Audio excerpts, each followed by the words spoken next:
Judul materi yang lalu, etika bisnis dalam sumber daya manusia. Coba kamu presentasikan, Yukiko.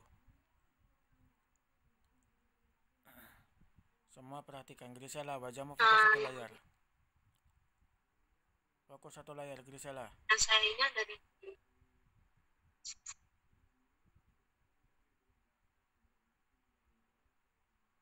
Oke, lanjut, Yuki. yang saya ingat dari materi lalu, kita dari manajemen, kita adalah manajemen sumber daya manusia memiliki fungsi untuk melindungi organisasi dari tindakan yang tidak etis dari karyawan. Dan karyawan memiliki hak-hak yang harus dipenuhi agar organisasi dapat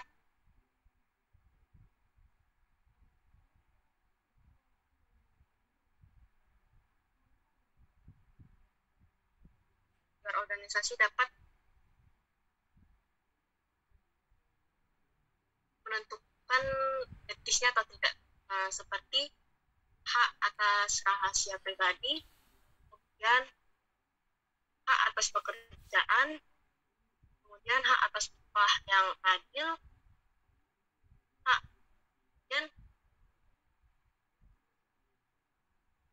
hak untuk mendapatkan perlindungan keamanan dan kesehatan,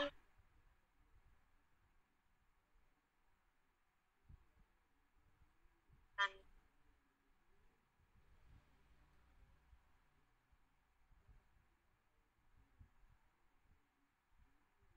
sampai lupa saya ingat itu.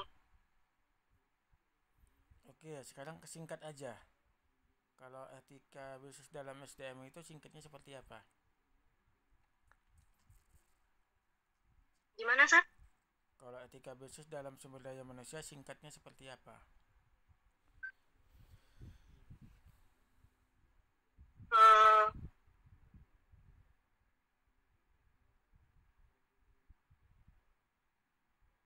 Santai aja, jangan tegang kali mukamu kayak orang kena omikron kok kayak gitu. Ya, Loading, gitu. Sar. Singkatnya ini kayaknya tentang pekerjaan dari karyawannya, Sar, untuk biar organisasinya bisa lebih lancar. Karena kan yang dibahas juga tentang hak-haknya karyawan itu, hak-hak yang harus dipenuhi karyawannya.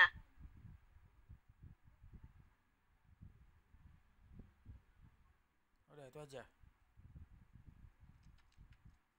Yang saya ingat itu, Sar. Kamu mau nikah?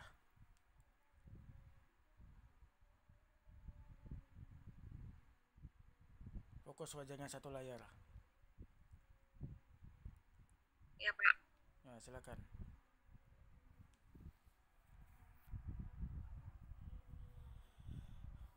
Presentasikan materi yang lalu.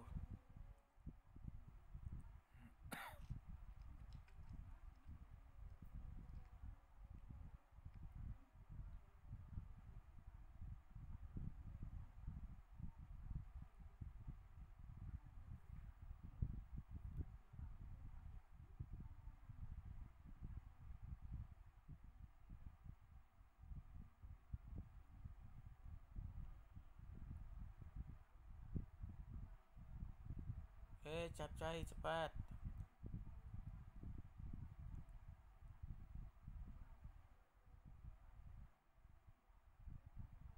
Etika bisnis itu merupakan cara Fokus satu layar, fokus satu layar wajahnya. Cara berpikir mengenai perilaku manusia.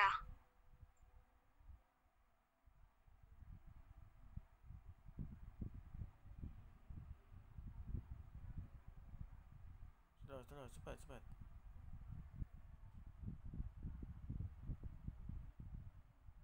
Seperti pandangan baik dan pandangan buruk,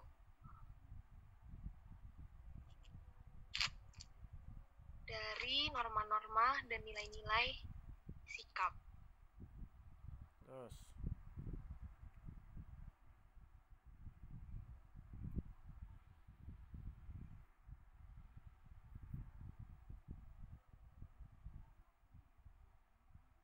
dalam dunia bisnis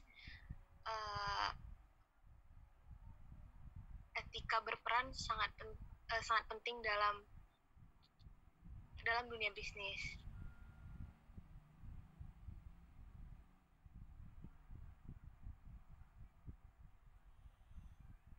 Terus tuh materi kuliah nggak dipelajari, terakhir nggak tahu apa-apa.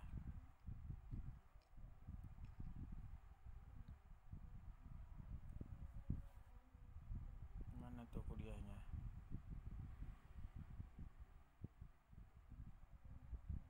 Bisnis juga akan lebih berjalan dengan lancar dan berjalan dengan sukses jika seseorang mempunyai etika yang baik.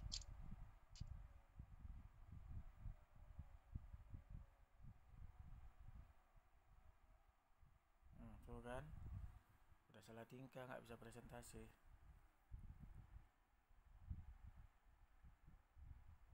Tuh mukanya kayak orang kena diabetes.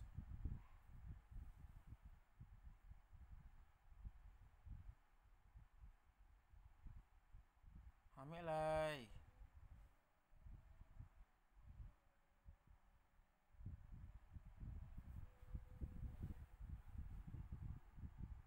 Ama hamilai.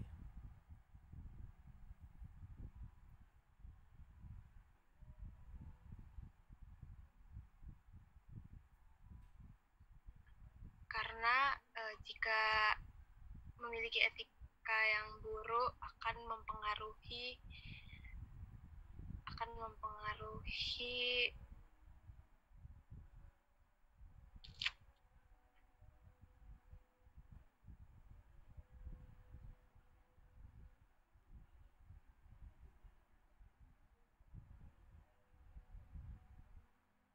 Makanya jangan kebanyakan makan bakpao, jadi nggak tahu apa-apa.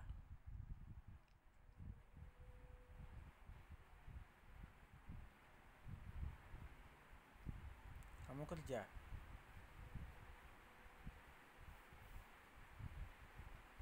Monica, kamu kerja?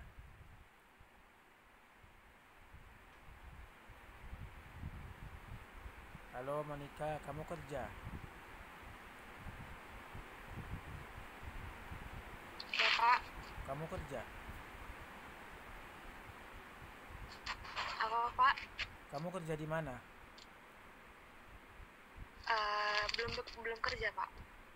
Lah, belum kerja. Tapi kuliahnya, Iya, Pak. presentasinya kayak gini, gimana nya? Seharusnya yang nggak kerja itu lebih banyak dia peluang belajar. Iya Pak.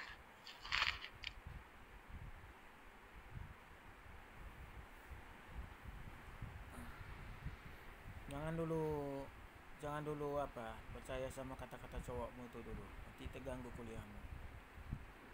Apa Pak? Jangan ikuti kata-kata cowokmu, nanti terganggu kuliahmu. Iya Pak, makasih Pak. Udah ada pacarmu? Ada Pak. Ada. Kuliah juga? Iya Pak. Iya Pak. Kuliah di mana? Kenalin Pak. Di Jakarta Pak. Oh, Jakarta. Itu yang ngomong satu lagi tadi itu suara laki-laki selingkuhanmu ya? Apa Pak? Yang barusan ngomong tadi suara laki-laki selingkuhanmu itu? Hah? Iya Pak. Iya, oh. Oh, pedos. Bapak bilang apa aku jawab iya aja. Banyak baca ya, kamu kan nggak kerja, jadi seharusnya banyak peluang baca materi kuliah dipelajari. Iya Pak. Ini disuruh presentasi mau kayak orang kena corona. Apa Pak? Kasih apa? Budek? Soalnya suara Bapak kecil kali, Bapak boleh tanya yang lain. Iya Pak, kecil kan suara Bapak, agak besar lah Pak, nggak dengar. Jadi saya nggak dengar Pak, bukan saya yang budak. Ini Indonesia Raya, jadi wajar kalau apanya jaringannya terganggu.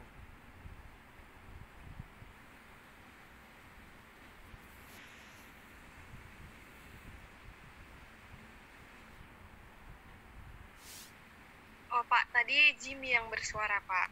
Siapa?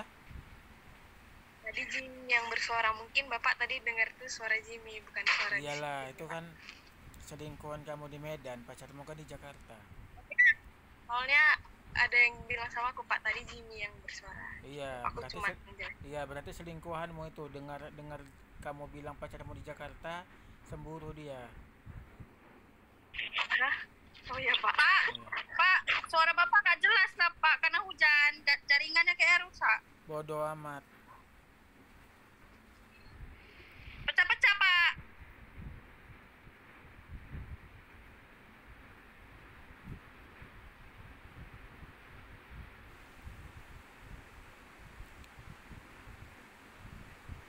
Remon, kamu ngapain itu?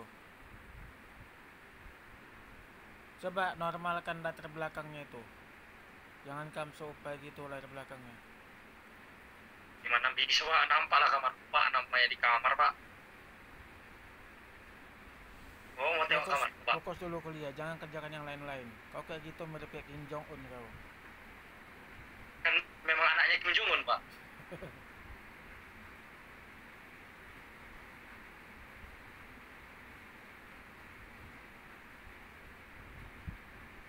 Udahlah, kita mulailah. Kalian presentasinya hari ini agak menjijikkan.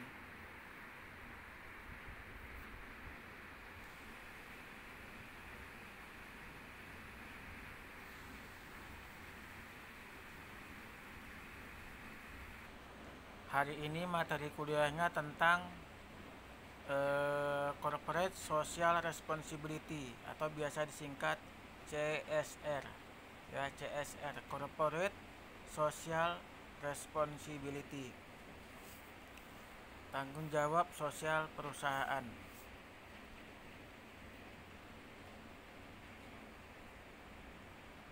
Nah, semua fokus ya.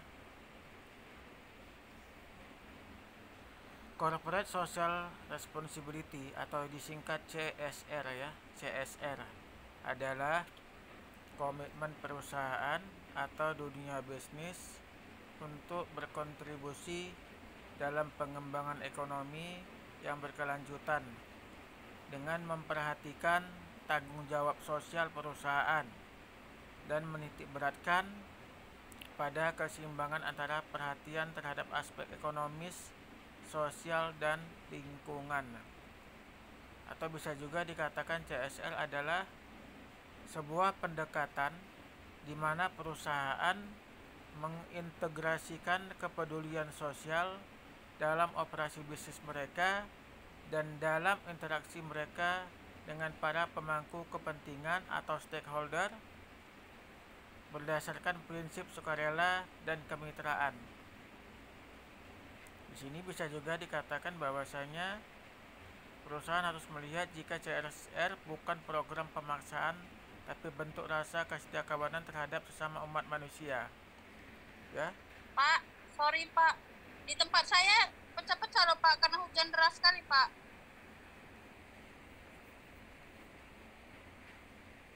Ya udah ikuti aja lah, gimana mau dibilang. Ya udah, nggak dengar kali ya Pak, tapi Fokus saja semua fokus ya. Jadi di sini katanya CSR bukan program pemaksaan. Kalau di dalam istilah manajemen, kalau dikatakan bukan program pemaksaan, itu berkaitan dengan namanya komitmen. Ya, komitmen. Komitmen siapa? Yaitu komitmen perusahaan ya terhadap bidang sosial. Jadi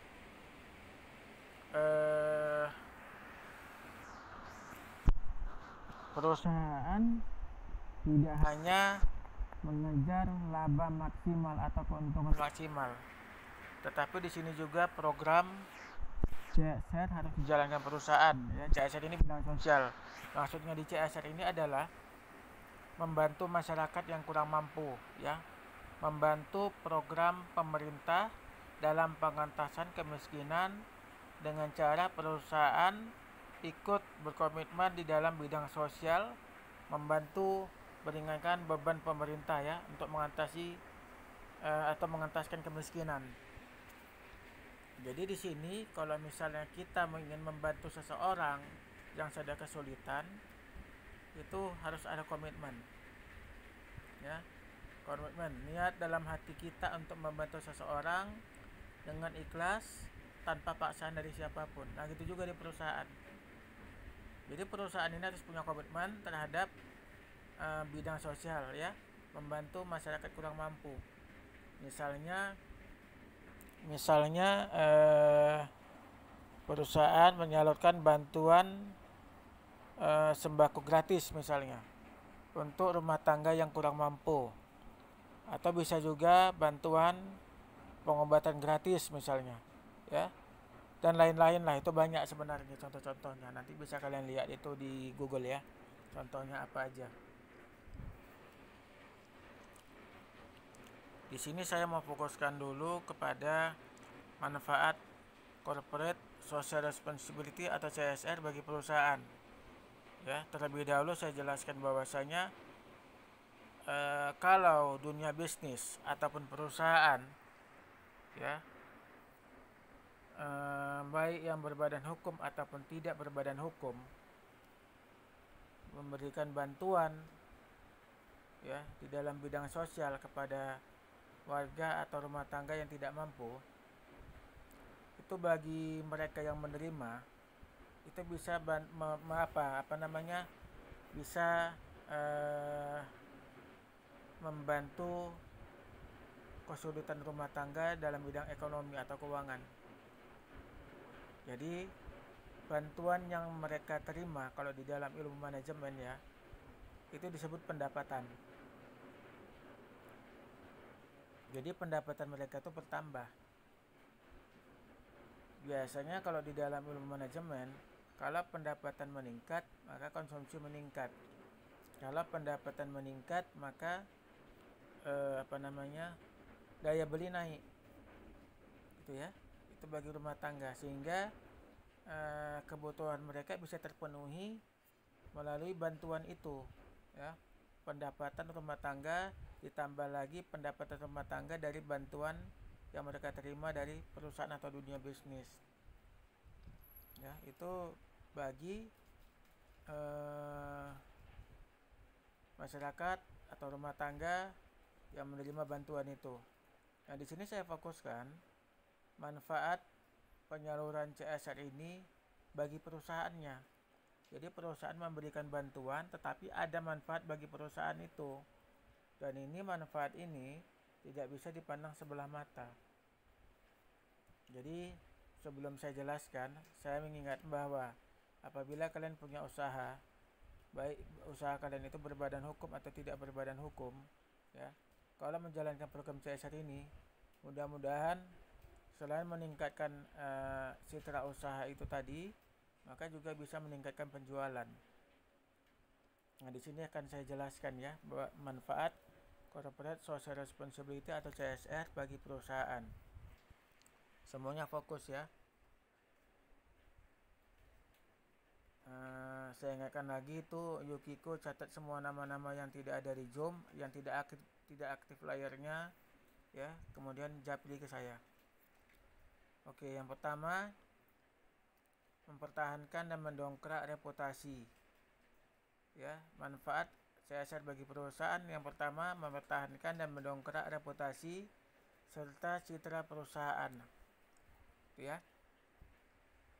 Dimisalkan perusahaan Inalum, ya, perusahaan Inalum, produknya ini adalah aluminium, ya.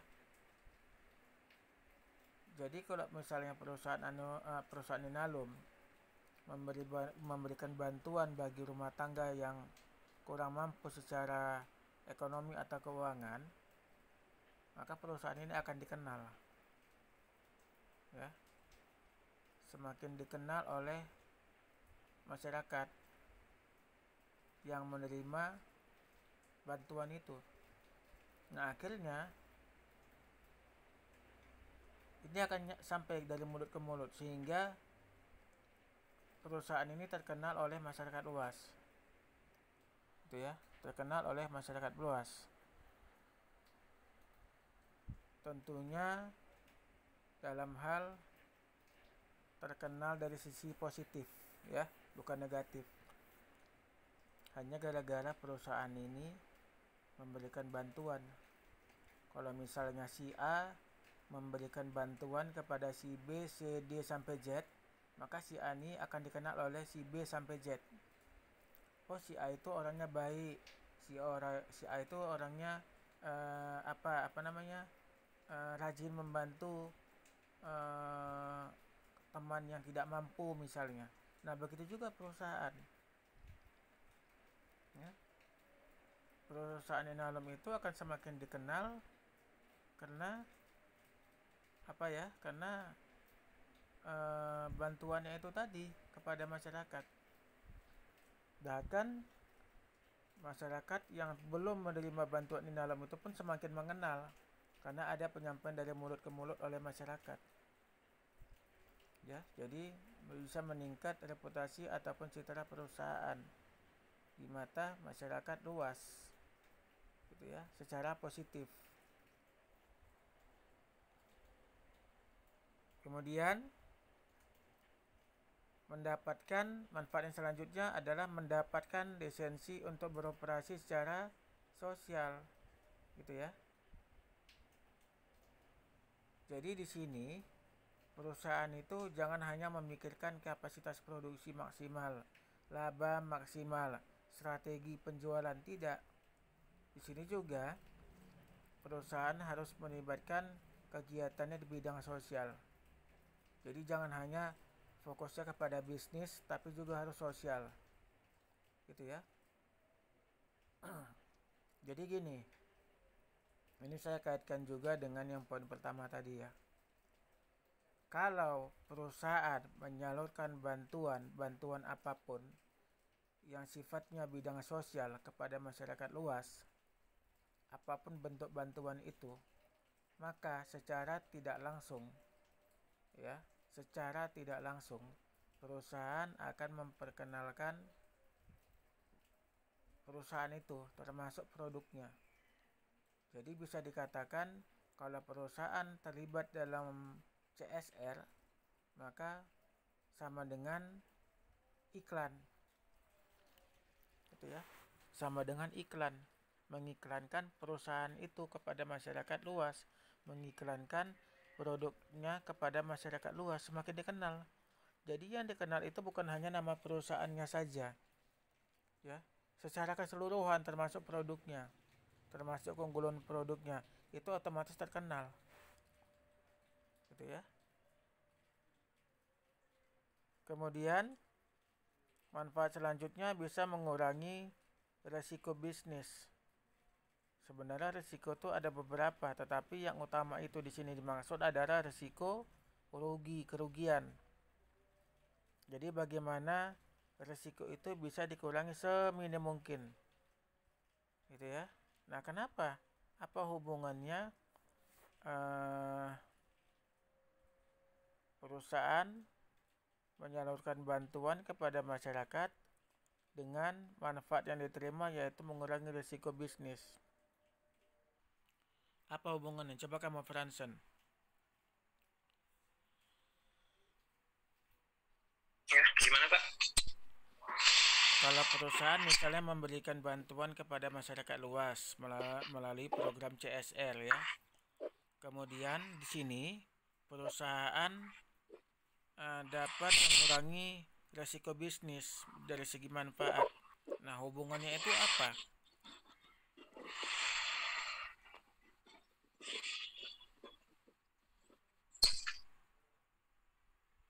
Ya, atau saya kasih contoh gini aja, saya kasih contoh. Misalnya kamu punya usaha, ya, misalnya kamu punya usaha. Kemudian singkat cerita, kamu sebagai pemilik usaha itu memberikan bantuan kepada masyarakat sekitar usaha kamu ya, rumah tangga, memberikan bantuan, misalnya memberikan bantuan sembako gratis bagi warga yang tidak mampu misalnya. Kemudian dari kamu menyalurkan bantuan itu, kamu memperoleh manfaat bagi usaha kamu, yaitu mengurangi resiko bisnis usaha kamu. Nah, itu apa hubungannya?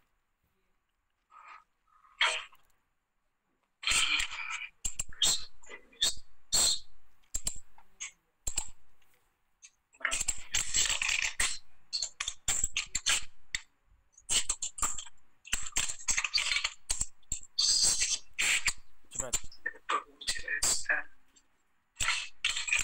Kamu menyalurkan bantuan kepada masyarakat, tetapi di sini manfaat yang kamu terima, resiko bisnis usaha kamu bisa berkurang. Apa hubungannya? Pak, suaranya putus-putus apa? Kalau kamu memberikan bantuan kepada masyarakat, ya, sebagai pemilik usaha, maka salah satu manfaat yang kamu terima itu untuk usaha kamu adalah resiko bisnis usaha kamu itu bisa berkurang. Nah, itu apa hubungannya?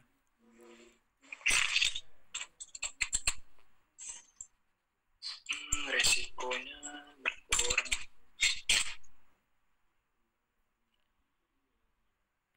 Tadi saya bilang bahwasanya resiko yang dimaksud ini adalah resiko kerugian misalnya.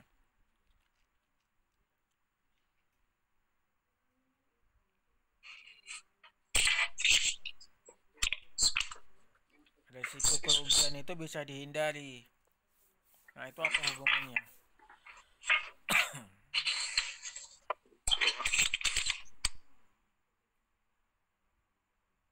Halo, buka Google dulu.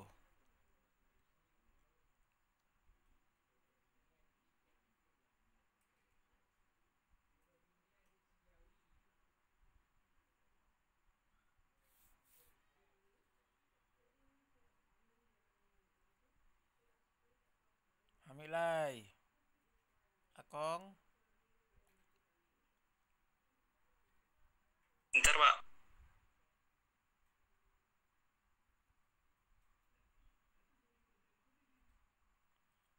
Raymond, fokus.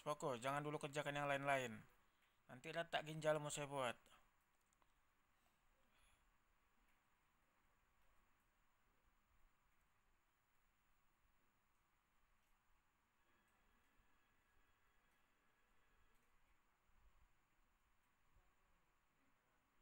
Oke, saya menunggu jawaban kamu ya. Coba kamu yang jawab, Raymond. Oke, Pak. Jadi kalau misalnya saya sebagai Tuhan, saya melakukan tindakan sosial kepada masyarakat, maka otomatis resiko akan berkurang karena dengan kita melakukan hal baik tersebut dan kita menjaga hubungan kita dengan masyarakat setempat, otomatis kita akan dijaga oleh masyarakat sendiri. Jadi dengan kita melakukan kegiatan sosial kan artinya kita membantu masyarakat yang ada di sana tuh, Pak. Jadi otomatis masyarakat di sana juga akan berterima kasih kepada kita sehingga masyarakat tidak akan menyusahkan kita dalam kegiatan kita melakukan berbisnis. Selain itu? Jadi kalau misalnya selain itu juga itu merupakan salah satu teknik marketing kayak yang Bapak bilang tadi, bahwasanya jadi iklan. Contohnya bahwasanya perusahaan ini sangat baik melakukan kegiatan seperti ini, otomatis orang akan memiliki pandangan positif ke perusahaan kita yang mana hal itu otomatis berpengaruh kepada brand kita sendiri. Udah? Cukup lah biar yang lain ada kesempatan jawab, Pak. Oke. Fokus awan, Pak. Santai, Pak. Tenang. Iya, Saya mendengarkan. Iya. Jadi Franson?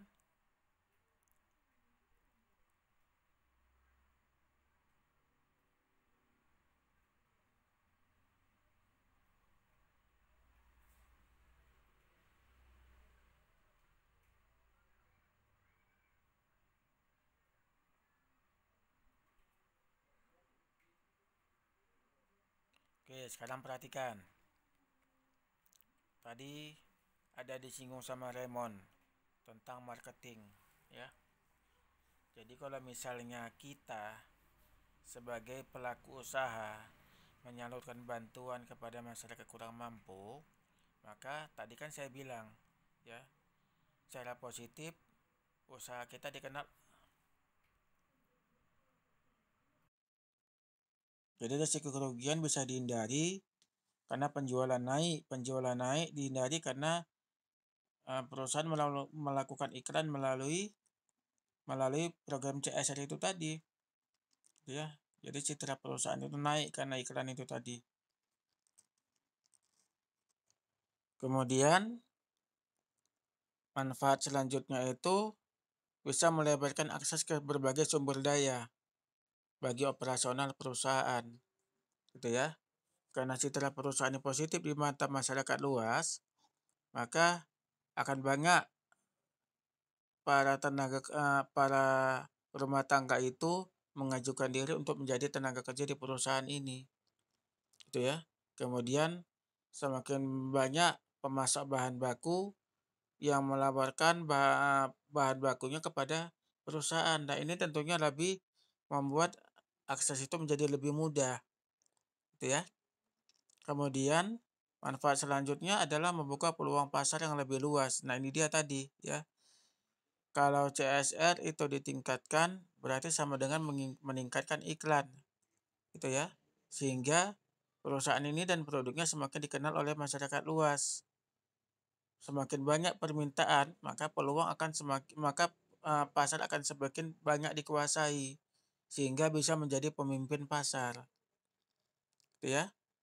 Kemudian manfaat selanjutnya ini dapat mereduksi atau mengurangi biaya. Nah, semua biaya ya itu bisa dikurangi. Contoh tadi saya bilang bahwasanya dapat melebarkan akses sumber daya, misalnya sumber daya manusia misalnya kan. Jadi di sini perusahaan tak perlu lagi buat iklan lowongan kerja karena itu kena biaya. Ya, tanpa perusahaan mengumumkan lowongan kerja, membuat iklan lowongan kerja, itu akan banyak lamaran yang masuk ke perusahaan sehingga bisa mengurangi biaya. Ya, jadi biaya yang seharusnya menjadi pengeluaran, uang yang seharusnya menjadi pengeluaran menjadi pendapatan perusahaan. Bisa lebih hemat dia. Gitu ya. Perusahaan juga tak perlu mencari pemasok bahan baku karena itu biayanya besar mencari pemasok bahan baku. Pemasok itu datang sendiri. Kenapa? Perusahaan ini mempunyai reputasi atau pencitra yang positif di masyarakat. Kerjasama itu kan harus ada citra yang positif, reputasi yang positif. Maka semua stakeholder itu akan datang. Nah, ini selanjutnya ya.